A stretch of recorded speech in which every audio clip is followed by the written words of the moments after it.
জমানা বদলে গেছে। এখন এক সময় আলিম উলামায়ে আমরা কোরআন তিলাওয়াত করছি, তিলাওয়াত শুনিয়া ওয়াহ ওয়াহ করছি, আমরা তিলাওয়াত শুনিয়া আমরা খুশ হইতেছি। কিন্তু যদি 12 বছর যদি আমরা মানুষের ছড়িয়া 10 বছর মানুষের ছড়াইয়া যদি আমরা ছাত্র হলে যদি কোরআন বুঝি না, তাহলে কিয়ামতের দিন আমরা ছাত্ররা মাদ্রাসার মুহতামিম হলে আল্লাহর কাছে দোয়া দিতে পারব। কোন হাইলে কবি একদম বস্কট নার্সারি ইংলিশ শুরুটায় ইংলিশ পড়লে 5 বছরে পরে ইংলিশ পড়ি, আর আমরা 12 বছর হইয়া পড়াইয়া আমরা আরবি শিখতে পারি না। কিতা লাগে ইকোন যদি কত পার্সেন্ট কিরা 5%, 10%, বাকি 90% পুরাই কিরা। যে কারণে আল্লাহ কোরআনে কিতাব বইলা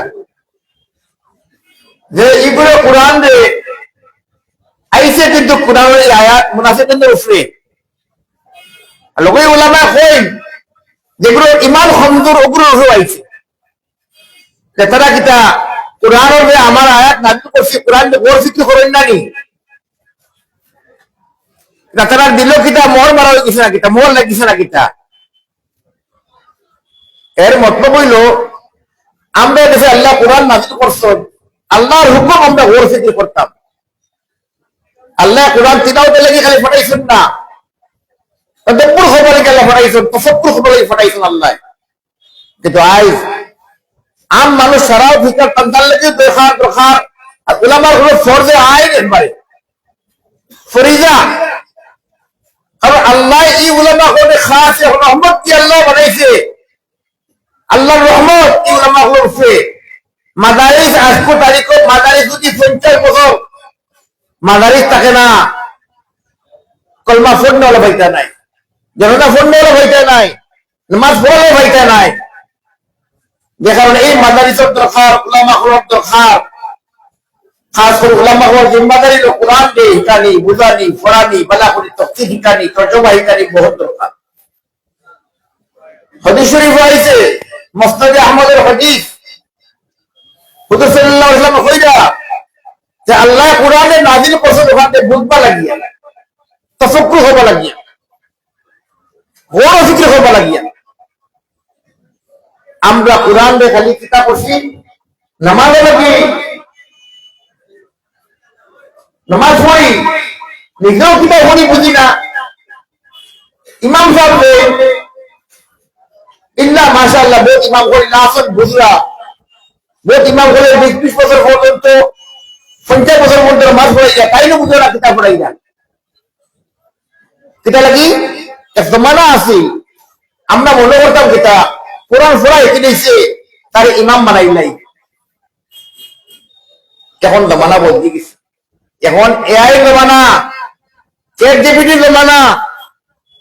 আম মানুষকে গুগল থেকে বাহরি আপনারা প্রশ্ন করে লিব, মহারাজ সাহেব আপনার ও কোরআন আয়াত খান্তা পড়ক, তর্জমা করক না, হে গুগল থেকে বাহরিয়া মোবাইল দেখিয়া হই লিব, দেখবো আপনারা দেখাইব। আপনি যদি প্রশ্নের উত্তর দিতে পারেন না, আপনি যদি 10 বছর পড়ি আইয়া যদি মাসা পড়ি আইয়া যদি আর কোরআন বুঝেন না, হইতে পারেন না, কত সরকারি কইব। ছাত্ররা জানাইছি সকাল থেকে বিকাল পর্যন্ত পড়তে দিন, বিকালে আমার দিকে ভাই ও কোরআন মাটা পড়ি।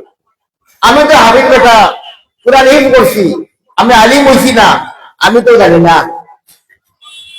ও শর্মে করবে আমি যদি কোরআন যদি করি মাদ্রাসা উস্তাদ করে আরবি ভাষারে কোরআন যে হাদিসে বুঝাইতে পারেন না, আল্লাহর গজব আইতে সময় লাগতো না। উলামার ফ্যামিলি যাও আপনি মুহতামিম হই সেটা আপনার ফ্যামিলি যাই, আমি সকালে আমারে বড় হইয়া আমি মুহতামিম, আমার হক আদায় হব লাগে চা মতো আমি আপনাকে মাসি বলে খুব চেষ্টা করিয়া রাখবো, মাসি বলে আল্লাহ গেছে হিসাবে খানা আনছি কাজ চালি করতো আল্লাহ কালামুল্লাহ বুঝবা লাগিয়া। আজকে আমি বড় আবেদন দিয়ে কইয়া যে কিয়ামতের দিন আল্লাহ যদি উলামা হতে দিকাই লাই আর আম মানুষের বাদে হইয়া উলামা হলো বাস তুমি আলিমে দিন তুমি মানুষের আমানতদার আসলাই তুমি মুহতামিম আসলাই তুমি জিম্মাদার আসলাই তুমি পড়াইছো তোমার মাথা হতো কত হাজার হলতা আলিমে দিন বলছে কত 50 বছর ধরিয়া কত হলতা তুমি কোরআন পড়াইয়া আর আমি যে কোরআন নাযিল করছি আমার নবীর ফ্রে আর কিয়ামতে আল্লাহ নবী সাল্লাল্লাহু আলাইহি ওয়াসাল্লাম দিকাই যদি তুমি তো আলিম হওয়ার ওয়ারিস নবী হওয়ার ওয়ারিস না রে বা আমার ওয়ারিস আল উলামা ওয়ারাসাতুল আম্বিয়া আমার নবীর ওয়ারিস তুমি হক আদায় করতে পারবনি কিন্তু বেশক যে কোনো উলামা হলে হক আদায় হররা এগুলো যা সব উচ্চা করে মারতে পারবা আর যেগুলো হক আদায় হরো না মনে রাখবা নিজের জিন্দগিরে বরবাদ কররা আখিরাত বরবাদর আরে নসব বরবাদর কমন নসবে বরবাদ করাও হযরত ইমাম বুখারী রাহমাতুল্লাহ আলাইহি নিজে আজকে হুজুর আমরা পড়াই যে সময় পুরো আসর হয় না কিতা লাগিয়া কত লাগে আসর হয় না ইমাম বুখারী রাহমাতুল্লাহ আলাইহি হাদিস লিখতা আনা ওদিক হলো হাদিস লিখছেন না 2 রাকাত নফল নামাজ পড়িয়া হাদিস লিখতা ছাত্ররে বালা করে পড়াইবার হইলে ওযু করিয়া